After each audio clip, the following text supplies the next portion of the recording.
수사기밀을 누설했다는 의혹을 받는 현직 경찰관이 구속됐습니다.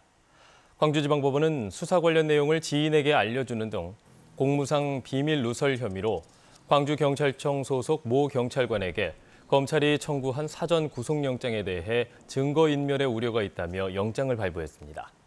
해당 경찰관은 혐의를 부인하고 있는 것으로 전해졌습니다. 4개 재판부로 나눠서 진행되던 광주 학동 붕괴 사고 관련자 7명에 대한 재판이 병합됐습니다. 광주지방법원 형사 11부는 업무상 과실치사 등의 혐의로 기소된 학동 붕괴 사고의 현장 철거업체와 현대산업개발 관계자, 감리 등 7명에 대한 재판을 병합해서 심리하기로 했습니다.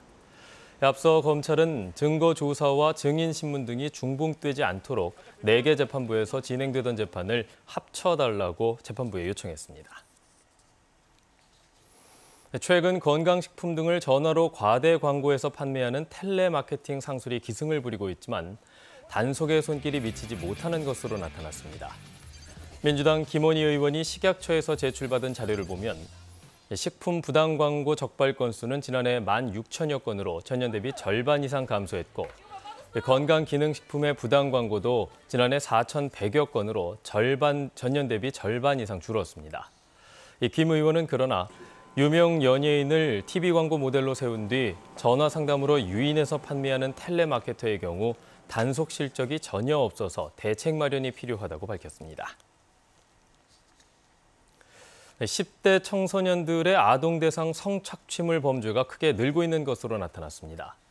민주당 이형석 의원이 경찰청으로부터 제출받은 자료를 분석한 결과 경찰에 적발된 사이버 성폭력 피의자는 2019년 3,600여 명에서 지난해에는 5,100여 명으로 늘었고 이 가운데 10대 피의자는 176명에서 1,100여 명으로 6배 급증한 것으로 나타났습니다.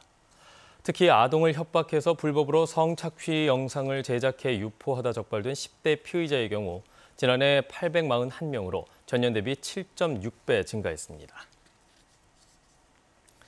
광주와 전남 지역의 가계 대출액 등이 크게 증가한 것으로 나타났습니다.